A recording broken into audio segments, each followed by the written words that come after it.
life of a good friend, Tom Hamilton. And today we gathered because there were some memorial funds set aside for Tom, and we have a little unveiling and a celebration. But I've asked Bob, who's a dear friend of Tom's, to share a few words, and then Scott to represent the family.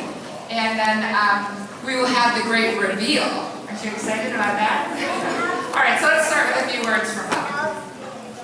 Thank you very much. I was asked just a few weeks ago if I might say something today. I'll be honest with you, it's hard. Tom was a very good and close friend. But before I get to that, I do have a Salvation Army announcement to make. Last night, Janet Hamilton was going through the slips for pasties, and she realized she missed one. And so today we have 500 pasties to make right after this get together. So we'll all be staying and making pasties.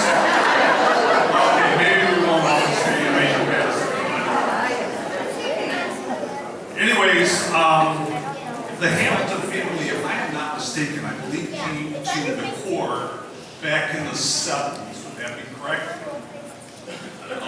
And once they arrived, they quickly became involved in the activities here at church. The children were involved in the band, youth band, and so forth. And Tom and Janet quickly jumped into many activities. And during that time, when we first came, Mary and I were very fortunate to develop a friendship with Tom and Janet. And that friendship has continued over the years. And during that time, we have spent many hours together, not only with Tom and Janet, but also with their children. And I wanted to say today, and I want to let Janet, Lisa, Scott, and Tamara know how much we've enjoyed that fellowship. We consider them as part of our family, and we've been blessed to have spent many hours with them.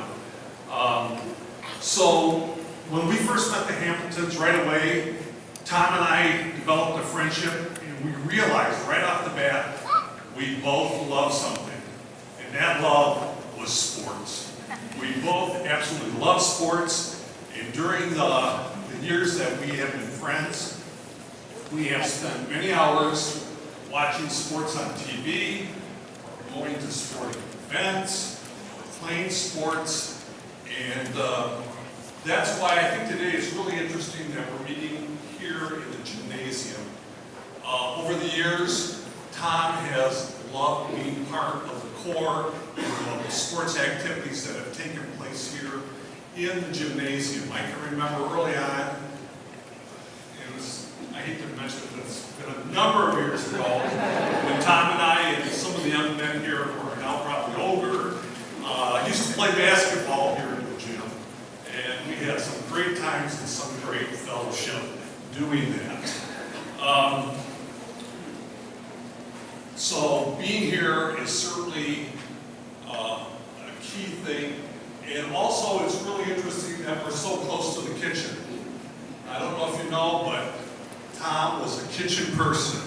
I think he was the original Mr. Coffee, if you know what I mean.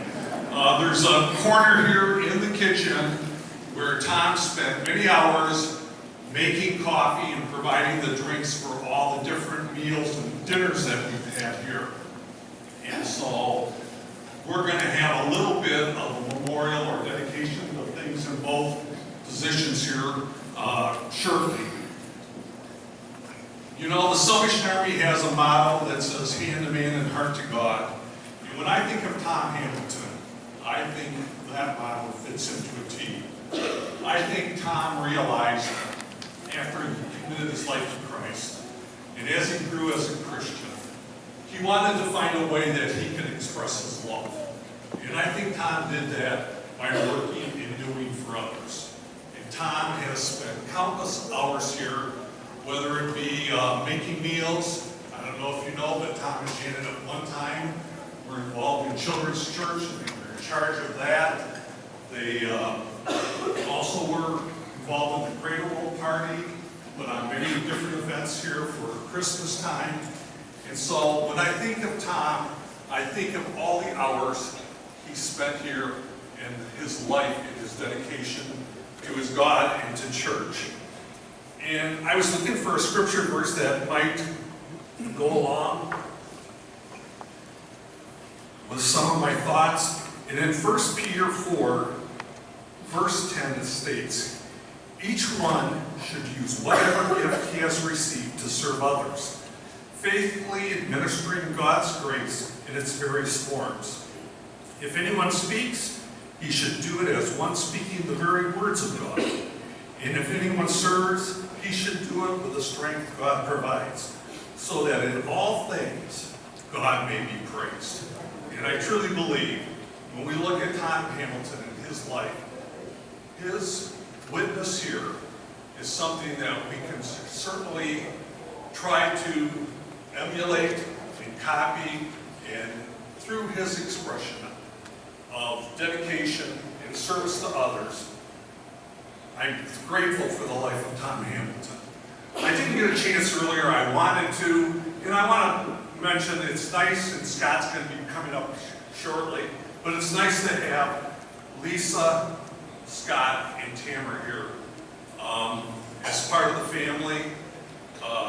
They have had a wonderful father. I don't need to tell them that. I think of him often, and we miss him greatly. And I'm thankful for the example that Tom has set for me. I realize that to show my love for Christ, it's important to work and do things for others. So thank you, and now it'll be Scott's turn.